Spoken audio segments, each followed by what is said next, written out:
আমন্ত্রণ জানাচ্ছি প্রিয় দর্শক, মানচিত্রের নিয়মিত আয়োজন কথোপকথন। নমস্কার, আমি তরুণ ঘোষ। প্রথমেই শুরু করি, শেখ হাসিনা বিষাদগ্রস্ত কেন? তিনি বিষাদগ্রস্ত এই কারণে, প্রায় 2 দশক, প্রায় 17 বছর মানে প্রায় 2 দশক তিনি প্রধানমন্ত্রী হিসেবে দেশ চালিয়েছেন। এখন দেশের সামনে যে কঠিন চ্যালেঞ্জ, সেটাও কিন্তু উনি মর্মে মর্মে বুঝতে পারছেন। এখানে বসে উনি সব খবর পান, 5 মিনিটের মধ্যে সব খবর চলে আসে দেশ থেকে। তো সামনে যে কঠিন অবস্থা, সেই অবস্থার পরিপ্রেক্ষিতে তিনি খুব বিষণ্ণ এবং বিষাদগ্রস্ত আরো কারণ আছে। সেটা হচ্ছে বাংলাদেশ এখন একটা অস্থির পরিস্থিতির মধ্যে দিয়ে যাচ্ছে। এইভাবে যে 6টা মাস আজ চলতে থাকে, তাহলে বাংলাদেশে দুর্ভিক্ষ অনিবার্য, কেউ ঠেকাতে পারবে না। এরকম আরো প্রসঙ্গ রয়েছে, আমি সেই প্রসঙ্গগুলো বলে গেলে এখন ভিডিও অনেক লম্বা হয়ে যাবে, আপনাদের আমি ধৈর্যচ্যুতি ঘটাতে চাই না। এবারে আসি, তিনি প্রফুল্ল কি কারণে? তিনি প্রফুল্ল এই কারণে যে তিনি যা বলতেন তখন সব বিষময় মনে হতো। তিনি স্বৈরাচারী, তিনি বাংলাদেশকে ভারতের হাতে বেঁচে দিয়েছেন, তিনি একেবারে টনে টনে গ্যাস একেবারে বাংলাদেশকে ভারতকে পাচার করে দিচ্ছেন বাংলাদেশ থেকে। এরা হাজার অভিযোগ তার বিরুদ্ধে। কাগজ কিন্তু কলম খুলে লিখত, আর সোশ্যাল মিডিয়া যারা চালান তারা সব একেবারে মুখর হয়েছিল তার সমালোচনায়। এখন যদিও সবাই পাল্টি খেয়ে গেছে, ঝাড় খাওয়ার পর সব সোশ্যাল মিডিয়া যারা দেখছেন না, এককালে কিন্তু ইউনূসের মাথায় ছাতা ধরেছিলেন তখন, এখন সব তারা পাল্টি খাচ্ছেন। কিন্তু আমি আমার অবস্থান বদলাইনি। আপনারা আমাকে যাই গালাগালি দিন না কেন, আমি আমার অবস্থান বদলাইনি। তো এখন তিনি যখন বলেছিলেন যে আমাকে একটা বিদেশি সংস্থা, বিদেশি সাদা চামড়ার মানুষ আমায় বলেছিলেন সেন্ট মার্টিন দ্বীপটা আপনি দিয়ে দিন, আমি মুখের ওপর না বলে দিয়েছিলাম। পিটার হাস তার পেছনে চাকর বাকরের মতো ঘুরে বেড়াতেন, আপনারা সবাই জানেন, আমার বলার প্রয়োজন নেই। এখন এই যে ডিপ স্টেটের ব্যাপারটা, সেই ব্যাপারটা কালকে ফাঁস করে দিয়েছেন আমাদের 26 অক্ষরের আসিফ মামুন সজীব ভুঁইয়া। এখন আমার মনে পড়ে গেছে নামটা, এতবার উচ্চারিত হয়েছে, নামটা এখন আমার মুখস্থ হয়ে গেছে। এই 26 অক্ষর কালকে একদম পরিষ্কার বলে দিয়েছে যে এর পেছনে ডিপ স্টেট ছিল, এবং ডিপ স্টেট কাদের কাদের মাধ্যমে এই বিপ্লবটা ঘটিয়েছে। সেখানে কিন্তু তারা বলেছে এনসিপি জড়িত নয়। তা বাবা, এনসিপি যদি জড়িত না হয় ভাইপো আমার, তাহলে পরে তুমি জানলা কি করে? আমি অনেক আগে বলেছিলাম দর্শক, যে যারা এই ক্ষমতায় পরবর্তী নির্বাচনে যারা ক্ষমতায় যেতে পারবে না, তারাই কিন্তু ভান্ডাফোড় করবে। দেখুন এতদিন বাদে কিন্তু মিলল। এটা কিন্তু মাস 4-5 আগে আমি বলেছিলাম, যারা ক্ষমতায় যেতে পারবে না তারাই ভান্ডাফোড় করবে। এই ভান্ডাটা ফোড় করলেন গিয়ে, পান্ডাটা ফোড় করলেন আমাদের কি বলে 26 অক্ষর। তিনি আরো বলেছেন যে সমস্ত এই যত কাজকর্ম হয়েছে, কাদেরকে সরাতে হবে, কাদের বসাতে হবে, এবং তিনি ক্ষোভ প্রকাশ করেছেন যে পূর্ব উপদেষ্টাদের মধ্যে 2জনকে এখানে সম্মানিত মন্ত্রী করা হয়েছে, তাতেও তারা অসম্মানিত বোধ করেছেন। এটা তারা প্রকাশ করতে বাধ্য হয়েছেন।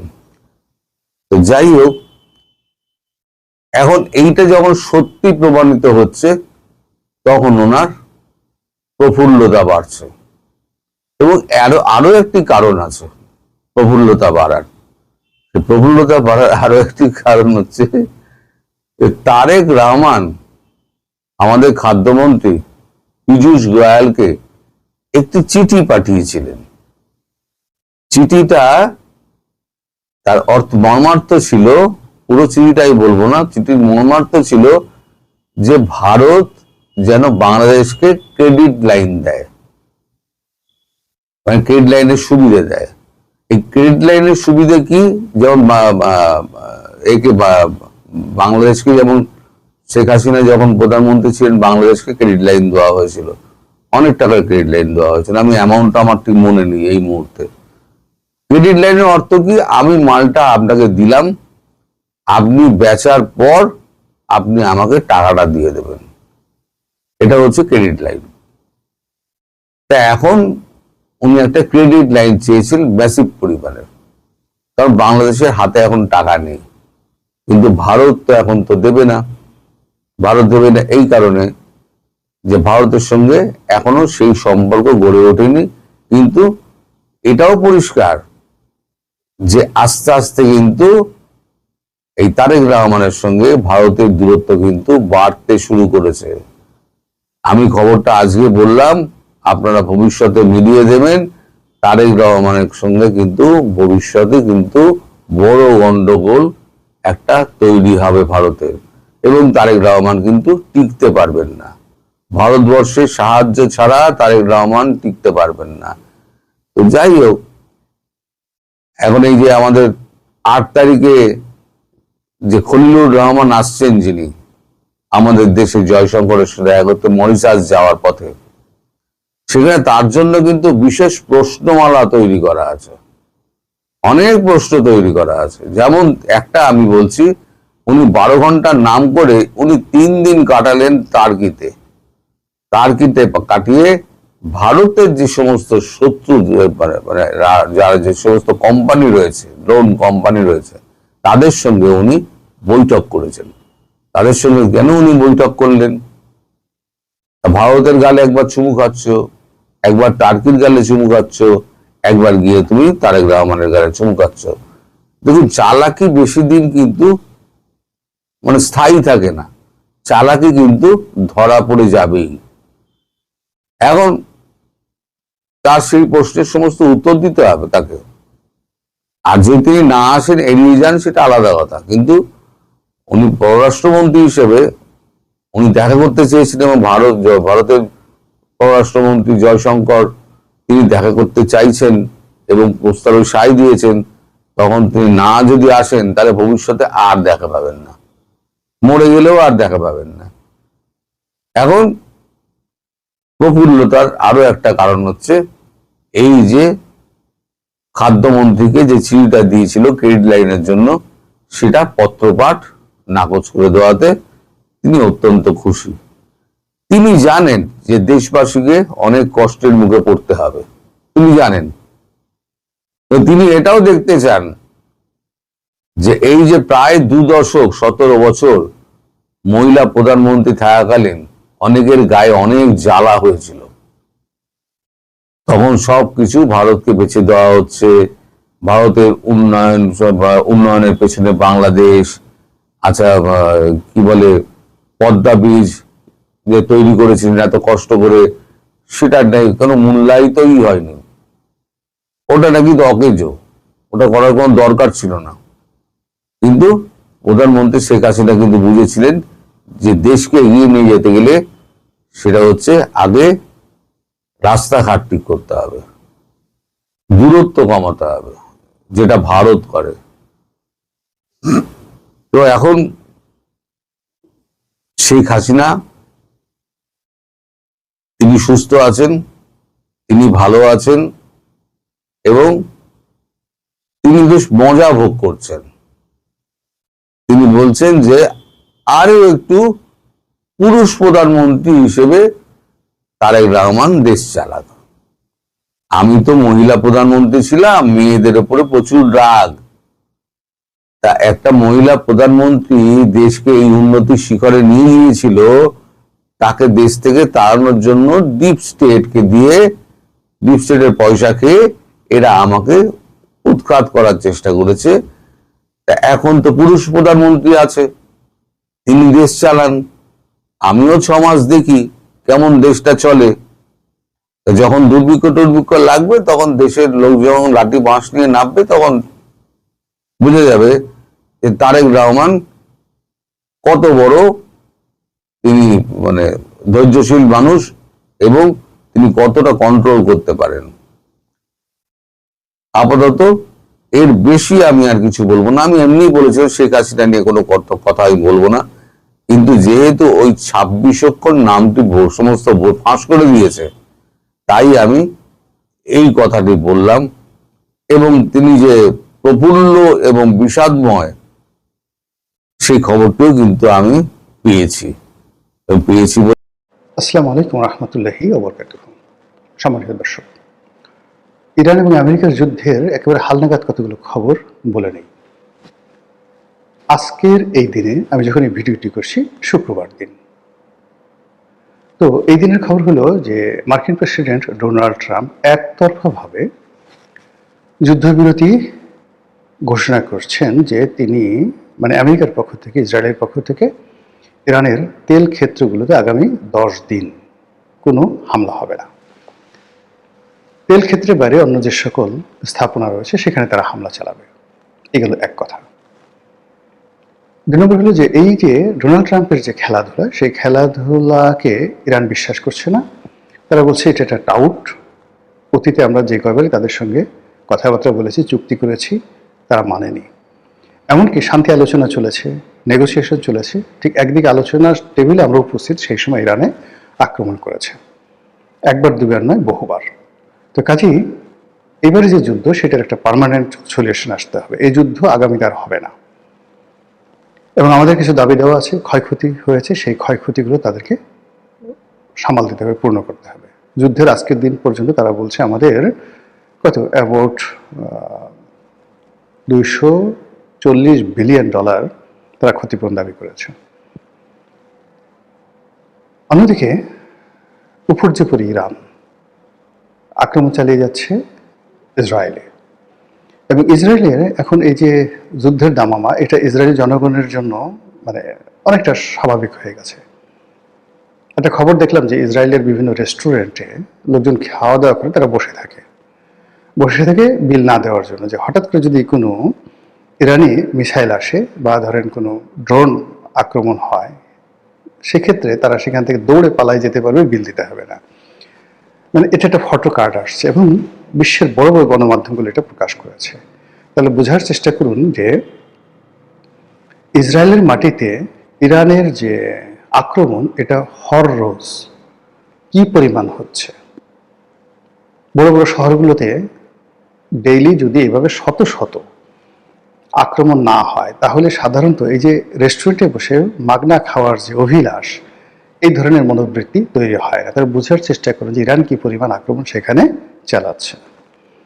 অন্যদিকে মিস্টার ডোনাল্ড ট্রাম্প, সে রীতিমতো পাগল হয়ে গেছে। একবার বলছে যে ইরানের যারা লোকজন, তারা তাকে সর্বোচ্চ ধর্মীয় নেতা হিসেবে নিয়োগ দিতে চাচ্ছিল, আমি না করে দিয়েছি। আবার বলছে যে এতদিনের মধ্যে ইরান আত্মসমর্পণ করবে, এটা তাদের শেষ সুযোগ, আদারওয়াইজ ইরান শেষ করে দেওয়া হবে।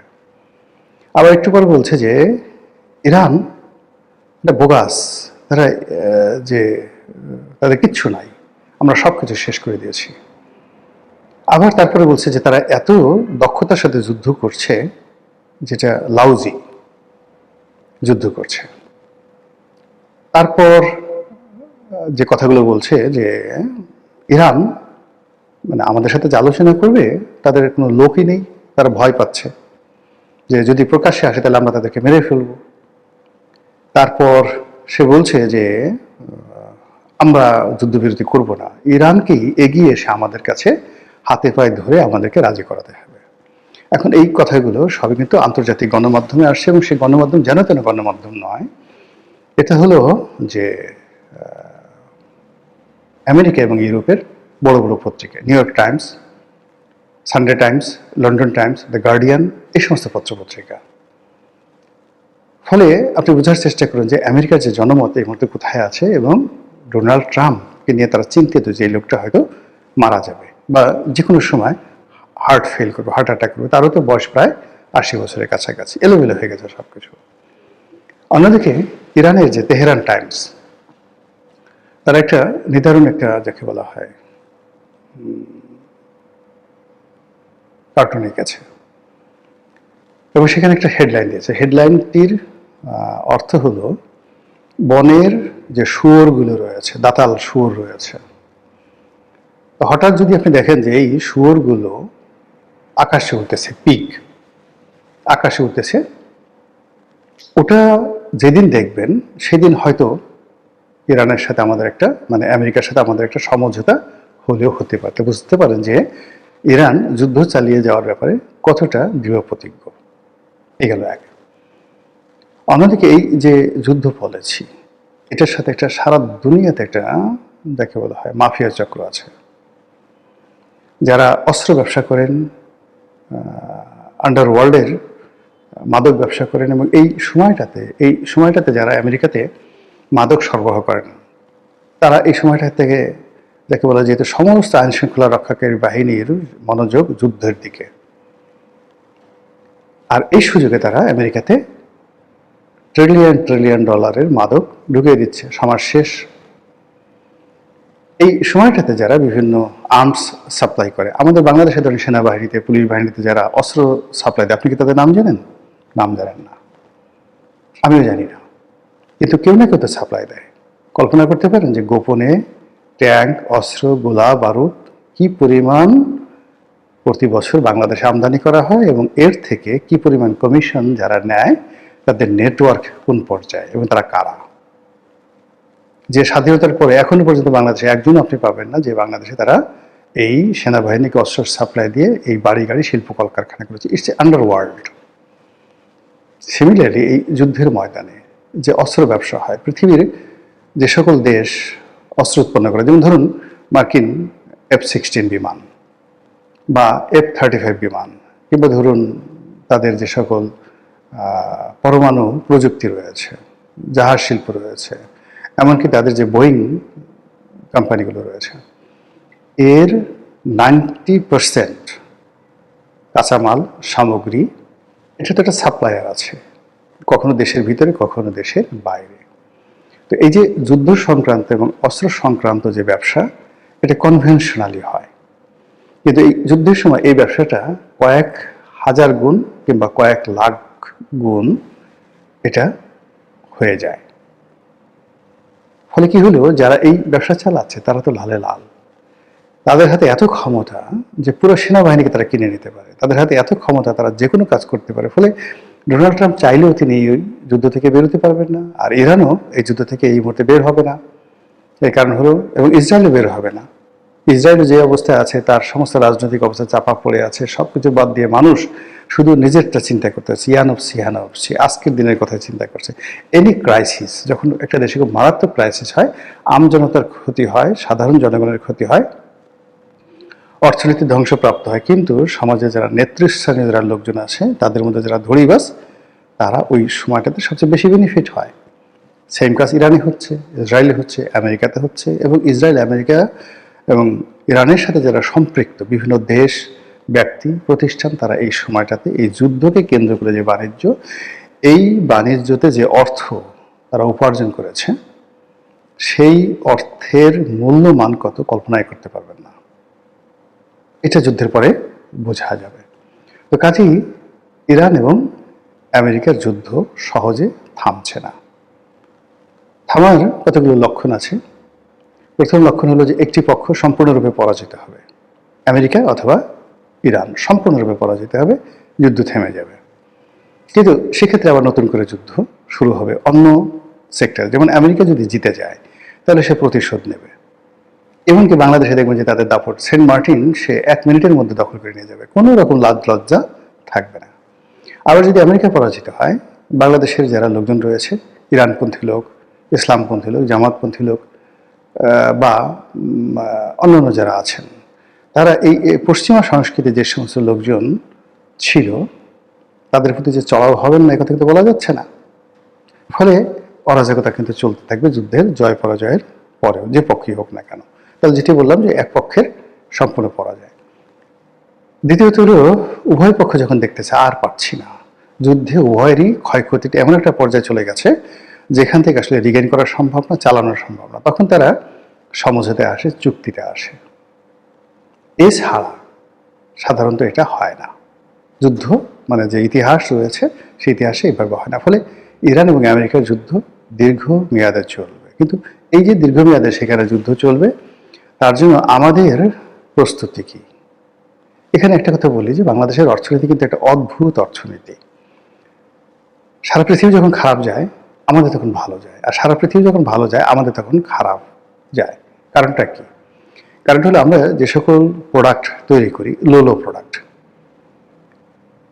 মানে ধরুন গার্মেন্টস, খুব কম দামের গার্মেন্টস। এখন ইউরোপ আমেরিকার যারা লোকজন আছে তারা ভালো সময় দামি দামি পোশাক পরবে, তো সেখানে Saint Michael, Marks and Spencer, যারা তো না, যারা অত দামি ব্র্যান্ড না, ধরুন ক্যানালি, ডানহিল, তো গুচি, তারপর ধরুন অন্যান্য ইল্লি, যে সকল মানে খুব দামি ব্র্যান্ড আছে, তো এই সকল ব্র্যান্ডের কাপড় চোপড় তারা বাদ দিয়ে তখন বাংলাদেশে কম দামের পোশাক, গুলিস্তানের পোশাক পরা শুরু করে দেবে। ফলে আমাদের ইকোনমি দাঁড়িয়ে যায়।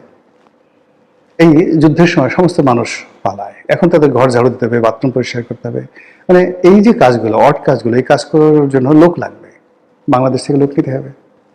আবার যুদ্ধের পরে পুনর্গঠন হবে, দেশগুলো পুনর্গঠন হবে, সেখানে প্রচুর কনস্ট্রাকশন কাজ কারা করবে? বাঙালিরা করবে, ইকোনমি দাঁড়িয়ে যাবে। তো সেক্ষেত্রে যেটা দরকার সেটা হলো রাজনৈতিক প্রজ্ঞা, লিডারশিপ কোয়ালিটি। আর এগুলো যদি না থাকে তাহলে কি হচ্ছে, এই যে আমাদের যে চিরাচরিত যে ক্যারেক্টারিস্টিক্স রয়েছে, সেই ক্যারেক্টারিস্টিক্সের যে সুফলগুলো সেগুলো আমরা না পেয়ে বরং আমরা আরও এই যুদ্ধের সাথে নিজেদেরকে জড়িয়ে ফেলে আমরাও সর্বনাশের পথে এগোতে থাকব। আশা করি রাজনৈতিক দলগুলো বা যারা ক্ষমতায় আছেন তারা সতর্ক হবেন, পরিস্থিতি মূল্যায়ন করবেন এবং আমাদের দেশটা যেন টিকে থাকে সেইভাবে ধীর স্থিরভাবে তারা সিদ্ধান্ত গ্রহণ করবেন। আসসালামু আলাইকুম রহমতুল্লাহি ওয়া বারাকাতুহু।